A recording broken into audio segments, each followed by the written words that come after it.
Hello friend, this is Pooja. Welcome to Vinda classes. तो आज से हम साइंस ग्रुप से रिलेटेड जितने भी कैंडिडेट साइंस ग्रुप से बिलोंग करते हैं उससे रिलेटेड हमने एक सीरीज़ स्टार्ट किया है जो कि क्लास 6, 7, 8, 9, 10 तक चलने वाली है।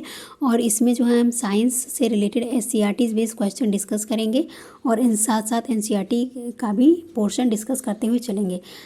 तो फर्स्ट ऑफ ऑल आज की वीडियो रिलेटेड है क्लास 6 से। तो क्लास 6 के हम लोग पहले टॉपिक वाइज नेम देख लेते हैं कि क्या क्या टॉपिक है। तो सबसे पहला यूनिट जो है हमारा वो भोजन के घटक है। इससे पहले food where does it come from, यानी कि भोजन कहाँ से आते हैं वो रहता था, लेकिन ये नई NCERT है उसी के अकॉर्डिंग जो है वो SCERT की भी किताबें होती हैं। तो इसी तरह उसी कॉन्टेक्स्ट में हम ये पॉइंट यहाँ पे यूनिट डिस्कस करेंगे कि हमको कौन कौन सा यूनिट यहाँ पे पढ़ना है। तो पहला यूनिट है भोजन के घटक, दूसरा यूनिट है वस्तुओं के समूह बनाना, तीसरा यूनिट है हमारा पदार्थों का पृथक्करण, नेक्स्ट है हमारा पौधे को जानिए, पांचवा है शरीर में गति, छठवां है सजीव विशेषता और आवास, सातवां पॉइंट है हमारा गति एवं दूरियों का मापन। उसके बाद आठवां यूनिट है प्रकाश, छाया एंड परिवर्तन, यानी लाइट से रिलेटेड है। नेक्स्ट है विद्युत एवं परिपथ। तो फ्रेंड्स, आप सभी ने सारे चैप्टर्स के नाम देख लिए हैं। अब हम लोग क्वेश्चन स्टार्ट करते हैं चैप्टर वाइज। हमारा पहला चैप्टर है food where does it comes from, और इससे रिलेटेड हम लोग क्वेश्चन जो होता है वो डिस्कस करते हुए चलेंगे। तो चलिए क्वेश्चन नंबर 1 डिस्कस कर लेते हैं। और ये सारे क्वेश्चन आपको BPSC TRE के एग्जाम में ज़रूर हेल्पफुल होंगे। इसी उम्मीद के साथ हम लोग वीडियो स्टार्ट करते हैं। चलिए, निम्नलिखित में से कौन सर्वाहारी की श्रेणी में आता है। और वीडियो स्टार्ट करने से पहले एक बात मैं बता दूँ कि जो मैं खुद प्रैक्टिस करती हूँ 6 to 8 के लिए, वही मैं आपको यहाँ पे कंटेंट प्रोवाइड कराती हूँ। तो अपने लिए तो मैं बेस्ट ही करूँगी ना। तो इसी को ध्यान में रखते हुए आप लोग जो है मुझ पर ट्रस्ट कर सकते हैं। और वीडियो अच्छी लगी तो लाइक शेयर जरूर करिएगा। चलिए स्टार्ट करते हैं। निम्नलिखित में से कौन सर्वाहारी की श्रेणी में आता है। ऑप्शन 1 है शाकाहारी, ऑप्शन बी है मांसाहारी, ऑप्शन सी है जिनमें A और B दोनों गुण हो या इनमें से कोई नहीं। और तो इसका आप लोग सही आंसर कमेंट सेक्शन में बताते चलिएगा। अगर आपको आता है, नहीं आ रहा है, तो ऑप्शन नंबर सी यहाँ पे राइट आंसर हो जाएगा। और इस यहाँ पे आप लोग देख सकते हैं इसका answer option C.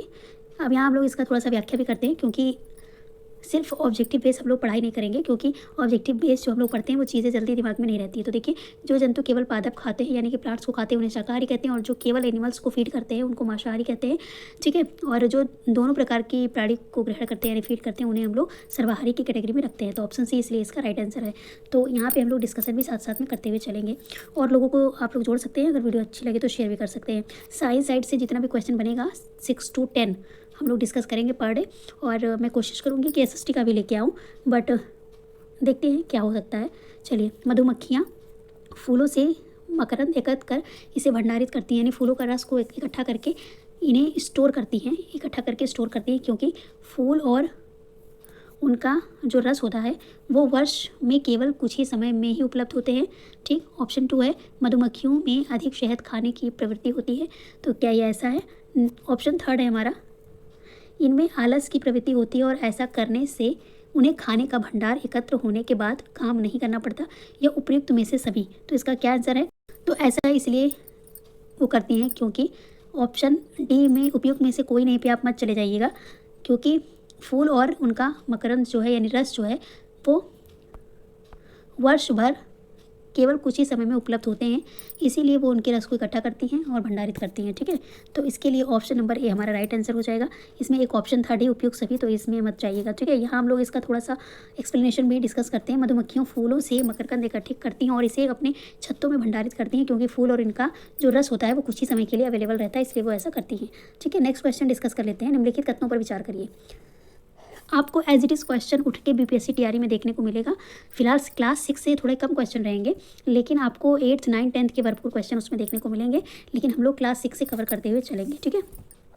Question number 3 है, निम्नलिखित कथनों पर विचार कीजिए। पौधे एवं जंतु भोजन के मुख्य स्रोत हैं। सभी पेड़ों की जड़, तना, पुष्प और पत्तियों को खाया जाता है। कुछ पौधे के 2 या 2 से अधिक भाग खाने योग्य होते हैं। कौवा मांसाहारी जीव है। तो इसका आप लोग, और यहाँ पे आप लोगों ने क्वेश्चन को रीड कर लिया, ये कुछ स्टेटमेंट दिए हैं उसको आपको रीड करना है, एंड आफ्टर दैट उनसे रिलेटेड यहाँ पे कुछ पॉइंट दिए हुए हैं। इस क्वेश्चन को अच्छे से रीड करिए। उपयुक्त कथनों में से कौन सा कथन सत्य नहीं है। तो कौन सा कथन सत्य नहीं है ये बताना है। तो हमारा ऑप्शन नंबर देखिए, पहला ऑप्शन है कि आज ये स्क्रीन रिकॉर्डर मेरा प्रॉपरली वर्क नहीं कर रहा है, ये ब्रशिंग वाला सिस्टम पता नहीं क्यों बार बार मिस हो जा रहा है। ये आपको जो आइकन दिख रहा है इसीलिए मुझे बार बार इसको पुश करना पड़ रहा है। पौधे एवं जंतु भोजन के मुख्य स्रोत हैं। जी बिल्कुल, प्लांट सोर्स और एनिमल सोर्स 2 मुख्य सोर्सेज होते हैं। तो ये हमारा राइट आंसर है।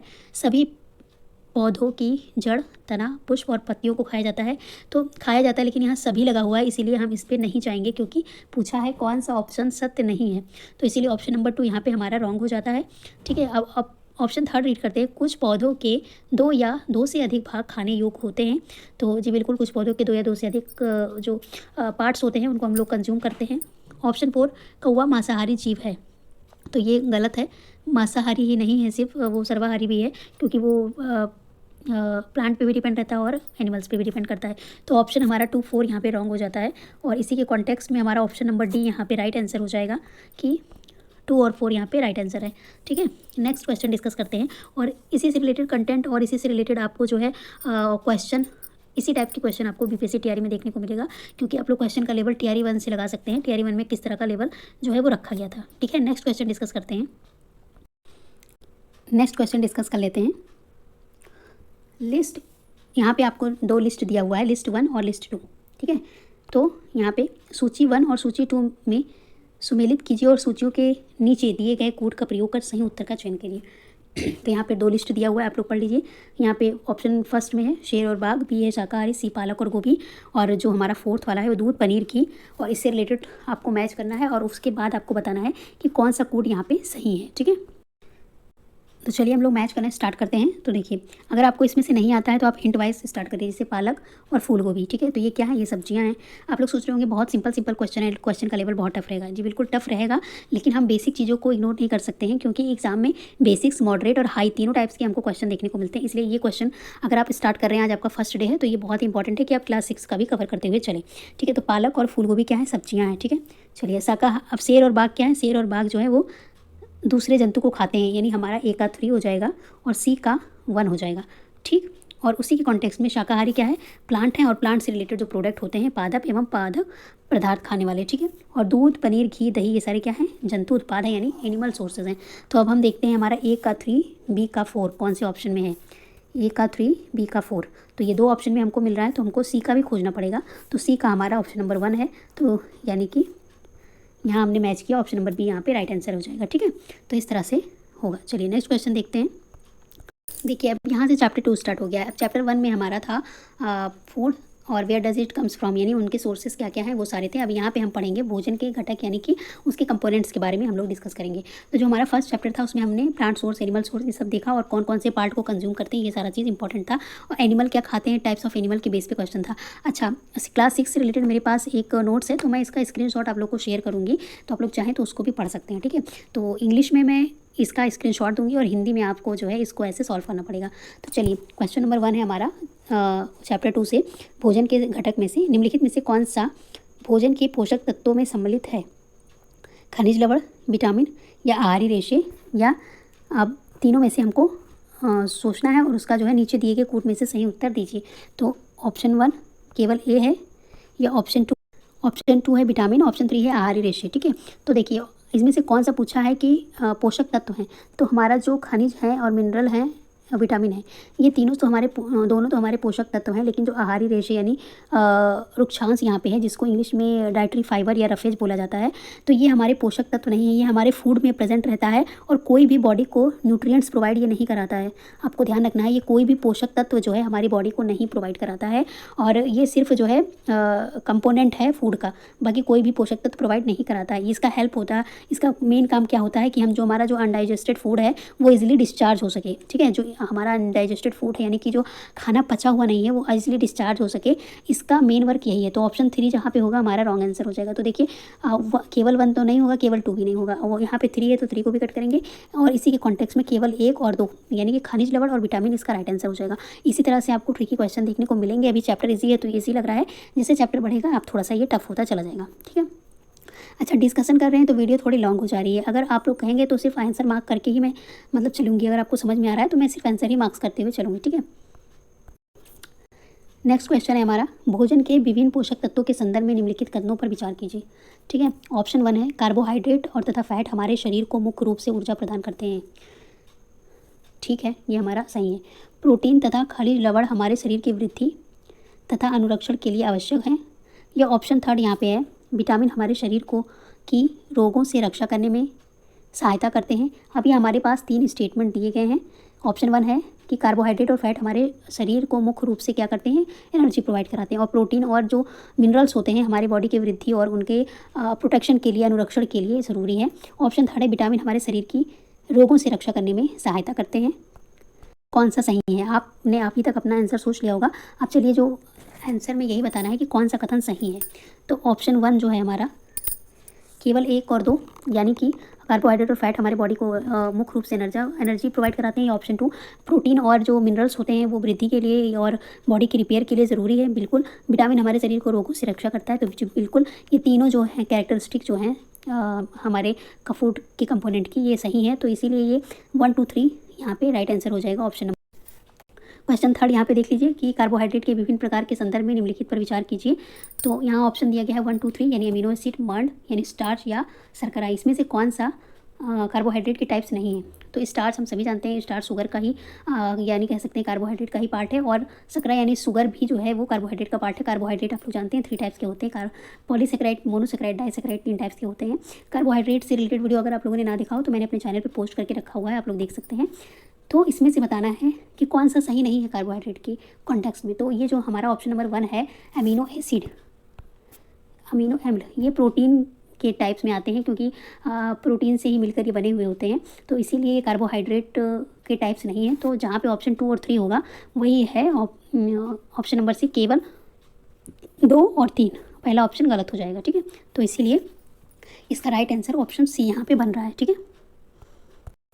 चलिए फैट से रिलेटेड क्वेश्चन है। फैट भोजन का एक महत्वपूर्ण घटक है। बिल्कुल। फैट के कॉन्टेक्स्ट में निम्नलिखित कथनों पर विचार कीजिए।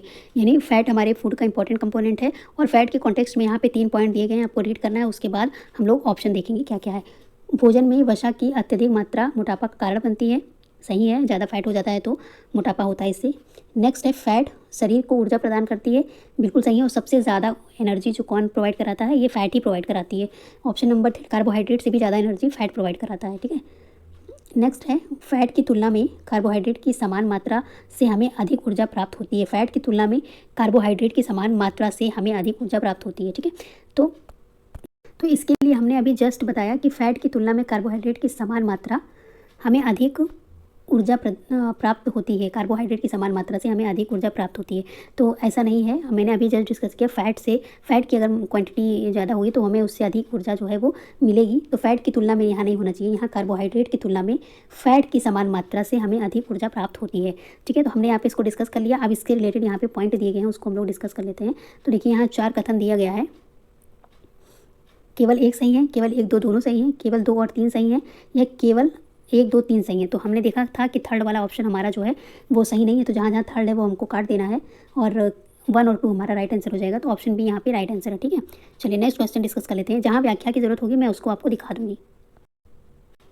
चलिए नेक्स्ट क्वेश्चन देखते हैं। पोषक तत्वों के अलावा जल भी भोजन का हिस्सा होता है, ठीक है।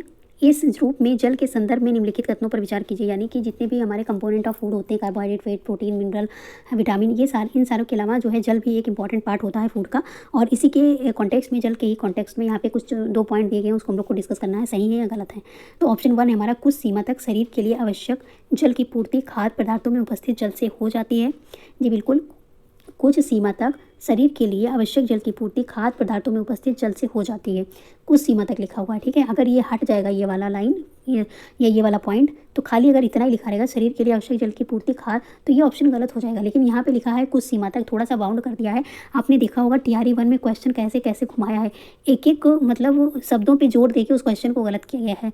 अब बहुत सारे क्वेश्चन ऐसे थे जिसमें मैं बता सकती हूँ। जैसे एक सिक्किम वाला क्वेश्चन था, जनसंख्या सिक्किम की कितना था, ऐसे 26 पॉइंट समथिंग, तो 0.4 और 0.6 की वजह से ये ऑप्शन गलत हो गया था। तो इतना बेसिक डाटा जो है वो आपके पास होना चाहिए। हर एक चीज़, छोटी से छोटी चीज़ नोटिस करना है, क्योंकि ऑप्शन वहीं से घुमाएगा। चलिए, तो अगर यहाँ पे, तो ऑप्शन नंबर हमारा 1 राइट हो जाएगा। नेक्स्ट ऑप्शन है जल भोजन में उपस्थित पोषकों को अवशोषित करने और मूत्र तथा पसीने के रूप में अपशिष्ट पदार्थों को शरीर से बाहर निकालने की सहायता करता है। तो दोनों ऑप्शन हमारा यहाँ पे राइट आंसर हो जाएगा। इसका ऑप्शन डिस्कस कर लेते हैं। तो हमने देख लिया ऑप्शन बी, पहले में केवल 1 केवल 2 नहीं है। ऑप्शन सी यहाँ पे राइट आंसर हो जाएगा, केवल 1 और 2 वाले गलत हो जाएंगे। ऑप्शन 3 है 1 और 2 दोनों यहाँ पे राइट आंसर है, ठीक है। नेक्स्ट क्वेश्चन, सूची 1 को सूची 2 से सम्मिलित कीजिए और सूचियों के नीचे दिए गए कूट का प्रयोग सही से उत्तर दीजिए। तो हमको इसमें विटामिन और उसके जो नाम है वो बताने हैं, क्या क्या होता है, उससे रिलेटेड जो डिसीज़ होती है वो सब भी यहाँ पे हमको बताना है। तो चलिए मिलान करते हैं हम लोग, ठीक है। चलिए ऑप्शन नंबर 1 है हमारा। सोचिए लिस्ट, 2 लिस्ट में से हमको विटामिन ए की कमी से क्या होता है, दृष्टिहीनता होती है, यानी कि नाइट ब्लाइंडनेस होता है। इसके सोर्सेज भी हमको जानने चाहिए, कैरेट हो गया, पपाया हो गया, ठीक है, ये सारे विटामिन ए के सोर्सेज है। विटामिन 1 से क्या होता है, विटामिन बी से होता है हमारा बेरी, सी से होता है हमारा स्कर्वी, यानी कि जैसे मसूड़ों में खून निकलना। और विटामिन सी की कमी से क्या क्या होता है, विटामिन सी की कमी अगर रहती है तो बॉडी में कोई घाव है तो जल्दी भरता नहीं है। और विटामिन डी से क्या होता है, रिकेट्स होती है, यानी हड्डियाँ पतली पतली हो जाती है। जैसे बच्चों में आप लोगों ने देखा होगा, किसी किसी बच्चों की हड्डियाँ काफ़ी वीक रहती हैं, तो ये विटामिन डी की कमी के कारण होती है। और विटामिन डी की कमी की पूर्ति कैसे होती है, सूरज सनलाइट का जो सनलाइट है वो सबसे बेस्ट सोर्स है। तो ये सारी चीज़ें हैं, सिंपल है, बट अगर यहाँ पे साइंटिफिक नेम दिया होता तो शायद थोड़ा सा हो जाता टिपिकल। बाकी अभी सिर्फ पूछा है कि इसको और क्या कहते हैं, इसका अदर नेम, तो ये ठीक है। चलिए कौन सा डिसीज़ होता है तो आप लोगों ने देख लिया। तो ऑप्शन ए का 3, बी का 1, 3 और 1 कहाँ है हम लोग देखते हैं। 3 और 1 दो ऑप्शन में दिखाई दे रहा है हमको, यानी कि विटामिन सी का जो है 4 ढूंढना पड़ेगा। विटामिन सी का 4, तो ऑप्शन 1 यहाँ पे जा रहा है। विटामिन सी का 4 यहाँ पे है, तो ऑप्शन 1 यहाँ पे राइट आंसर हो जाएगा, ठीक है। तो ये सिंपल क्वेश्चन था, टफ नहीं था। अगर यहाँ पे उसका साइंटिफिक नेम पूछा होता तो थोड़ा सा टिपिकल हो जाता था, लेकिन यहाँ पे पूछ लिया है कि डिसीजेस क्या क्या होती हैं। यहाँ पे इसका साइंटिफिक नेम नहीं पूछा गया, लेकिन हम लोग डिस्कस करते हुए चलते हैं। विटामिन ए का साइंटिफिक नेम क्या है, रेटिनॉल है, ध्यान रखना है आपको, रेटिनॉल है। विटामिन बी का साइंटिफिक नेम क्या है, आप लोग मेरे साथ बोलते रहिएगा, आपको आता है तो थायमीन है। विटामिन सी का साइंटिफिक नेम क्या है, एस्कॉर्बिक एसिड है, एस्कॉर्बिक एसिड, ठीक है। विटामिन डी का साइंटिफिक नेम क्या है, रिकेट है। और विटामिन ई का तो आप सभी जानते होंगे टोकोफेरॉल है। इसी तरह से विटामिन के का कैल्सीफेरॉल है, ठीक है। तो ये इतना याद रखना। एक और क्वेश्चन विटामिन से पूछा जाता है, फैट सॉल्युबल और वाटर सॉल्युबल, बहुत बार पूछा गया है और यहाँ पे हम लोग डिस्कस करते हुए। चलिए नेक्स्ट क्वेश्चन है, निम्नलिखित में से कौन सा कथन असत्य है। ऑप्शन 1 है, विटामिन ए त्वचा और आंखों को स्वस्थ रखता है। विटामिन बी घाव को भरने में सहायक होता है। विटामिन सी रोगों से लड़ने में सहायक होता है। विटामिन डी हमारी अस्थियों और दांतों के लिए कैल्शियम का उपयोग करने में हमारे शरीर की हेल्प करता है। तो हम लोग डिस्कस करेंगे इसको, अच्छा क्वेश्चन है। विटामिन ए जो है आंखों के लिए स्वस्थ रखता है, सही है, लेकिन विटामिन बी जो है घाव भरने के लिए नहीं होता है, तो ये तो असत्य हो गया। विटामिन सी रोगों से लड़ने के लिए होता है, सही है। विटामिन डी हमारी अस्थियों और दांतों के लिए कैल्शियम का उपयोग करने में हमारे शरीर की सहायता करता है, ये भी सही है। सारा ऑप्शन सही है। विटामिन बी जो है वो घाव भरने में सहायक नहीं होता है। घाव भरने में सहायक कौन होता है, विटामिन सी होता है, ठीक है। चलिए तो इसका ऑप्शन नंबर बी यहाँ पे राइट आंसर हो जाएगा। विटामिन सी से एक क्वेश्चन और पूछा जाता है, कौन सा विटामिन जो है वो खाना बनाते समय वो अगर हम उसमें उसको यूज़ करते हैं तो वो नष्ट हो जाता है। तो इसका राइट आंसर है विटामिन सी। अगर हम उसको कुक करते हैं तो उसका जो विटामिन सी का तत्व है वो नष्ट हो जाता है, ठीक है। और ये भी पूछा जाता है, चावल को ज़्यादा पॉलिश करने से क्या होता है। तो चावल में विटामिन बी पाया जाता है, तो वो विटामिन बी पॉलिश्ड राइस में नहीं मिलता है, खत्म हो जाता है ज़्यादा पॉलिश चावल करने से। तो 2 क्वेश्चन आप लोग विटामिन से ये सब भी ध्यान रखिएगा। बहुत सारे क्वेश्चन ऐसे हैं बनते हैं। तो चलिए नेक्स्ट क्वेश्चन देख लेते हैं। निम्नलिखित युग्म पर विचार कीजिए। और अगर आपको ये डिस्कशन वाला वीडियो अच्छा लग रहा हो तो ठीक है, अदरवाइज़ मैं ऐसा ही वीडियो बनाऊंगी, सिर्फ क्वेश्चन को मार्क करते जाऊंगी और आप लोग डिस्कस कर लीजिएगा। आप मतलब अपने अकॉर्डिंग उसको समझ लीजिएगा। तो आप लोग कमेंट सेक्शन में आज की वीडियो का फीडबैक ज़रूर दीजिएगा। तो निम्नलिखित युग्म पर विचार कीजिए। क्वेश्चन नंबर 8 है, खनिज कैल्शियम, आयोडीन और लोह, तो ये हमारे मिनरल्स हैं। और मैं पेन ले लेती हूँ और यहाँ पे उनसे रिलेटेड जो है वो अभावजन्य रोग हैं, अस्थि क्षय और घेंगा जिसको गैटर कहा जाता है, और दंत क्षय। तो इसमें बताने हैं कौन सा युग्म सुमेलित है। तो कैल्शियम से अस्थि क्षय यानी बोन से रिलेटेड क्षय होगा, तो सही है। आयोडीन, तो आयोडीन की कमी से गिटर होता है, ये भी सही है। लोहे की कमी से दंत क्षय होता है। आयरन नहीं, ऐसा नहीं है, आयरन से नहीं होता है। तो ये ऑप्शन 3 जहाँ होगा वो हमारा कट जाएगा। पूछा है कौन सा सुमेलित है, तो केवल ऑप्शन 1 और 2। तो कैल्शियम के लिए अस्थि क्षय होता है, सही है। आयोडीन के लिए गिटर रोग होता है, सही है। लोह के लिए दंत क्षय नहीं होता है। दांत के लिए कैल्शियम और फॉस्फोरस चाहिए होता है, ये हमको ध्यान रखना है। तो ओनली ऑप्शन ए सही है, 1 और 2, तीसरा वाला गलत है, ठीक है। यही हमको कोई आंसर में बताना था। चैप्टर 2 का क्वेश्चन नंबर 9 डिस्कस करते हैं। मानव शरीर में धीमी वृद्धि निम्नलिखित में से किस कमी के कारण होता है, यानी कि शरीर में धीमी वृद्धि किस कमी के कारण होता है। तो आप लोग जानते हैं वृद्धि के लिए कौन सा कंपोनेंट यानी घटक जो है वो इंपॉर्टेंट है। तो वृद्धि के लिए हमारा जो है मानव शरीर में वृद्धि के लिए धीमी वृद्धि की कमी के लिए कौन सा यहाँ पे कह सकते हैं कि कारण है, प्रोटीन है या विटामिन है या फैट है, या इनमें से कोई नहीं है। तो फैट जो है वो धीमी वृद्धि के लिए रिस्पॉन्सिबल नहीं है, प्रोटीन है और विटामिन है। तो ये हमको ध्यान रखना है, प्रोटीन और विटामिन, ठीक है। ये दोनों धीमी वृद्धि की कमी के कारण, इसकी कमी से शरीर में वृद्धि धीमी होती है यानी स्लो होती है। तो ऑप्शन ए, इसका ऑप्शन रीड करते हैं। इसमें ऑप्शन दिया नहीं है, यानी कि हमको एक ऑप्शन में से चूज़ करना है। तो ज़्यादा इंपॉर्टेंस जो होता है, ज़्यादा वरीयता प्रोटीन को दी जाती है। अगर हमारे पास कोई ऐसा ऑप्शन रहता जिसमें ए और बी दोनों इन्वॉल्व होता तो हम दोनों पे भी जा सकते थे, लेकिन यहाँ पे सिर्फ यही ऑप्शन है, तो इसलिए ऑप्शन बी यहाँ पे राइट आंसर हो जाएगा, प्रोटीन। ठीक है। अच्छा, प्रोटीन की कमी से और भी बहुत सारे डिसऑर्डर होते हैं बॉडी में, जैसे स्टंट ग्रोथ यानी वृद्धि का रुक जाना, फेस की स्वेलिंग भी कभी कभी प्रोटीन डिफिशियंसी का एक सिम्टम्स होता है। डिस्कलरेशन ऑफ हेयर यानी बालों का इधर डिस्कलर हो जाना, यानी कि वाइट जल्दी हो जाना, ये भी प्रोटीन की कमी का एक लक्षण है। स्किन से रिलेटेड डिसीज़ और डायरिया कभी कभी ये भी प्रोटीन से रिलेटेड जो है वो डिसीज़ हो सकती हैं। और ऐसा फुल्ली एनसीईआरटी में लिखा हुआ है कि protein deficiency disease cause many disorder like stunt growth, swelling of face, discolouration of hair, skin disease and diarrhoea also. तो ये सारे डिजीज़ आपको अच्छे से याद रखने हैं, क्योंकि पॉइंट कहीं से भी उठा सकता है। तो आज के लिए इतना ही रखते हैं, 2 चैप्टर हमने डिस्कस कर लिया है। इस वीडियो पे आपका फीडबैक मुझे चाहिए, क्योंकि इसी से रिलेटेड मैं और वीडियो बनाऊंगी। तो जितने भी बच्चे इस वीडियो को देखें, अपना फीडबैक ज़रूर दें कि आपको ऐसे वीडियो चाहिए या फिर ऐसे वीडियो चाहिए जो MCQ बेस्ड हो और मैं आंसर मार्क करती रहूँ। तो प्लीज़ अपना कमेंट सेक्शन में फीडबैक ज़रूर दें, और मुझे बहुत अच्छा लगेगा, मुझे बहुत मोटिवेशन मिलेगा इस चीज़ से, और मुझे एक डायरेक्शन मिलेगा कि हाँ, मुझे इसी डायरेक्शन में आप लोग के लिए वीडियोज़ बनानी है। तो वीडियो अच्छी लगी हो तो लाइक करिएगा। अगर आपको लगता है कि शेयर करना चाहिए, बाकी लोगों को भी फ़ायदा होगा, तो शेयर करिएगा। और मिलेंगे नेक्स्ट वीडियो में नेक्स्ट चैप्टर के साथ। तब तक के लिए bye bye, take care. Thank you guys, thank you for watching Vrinda classes.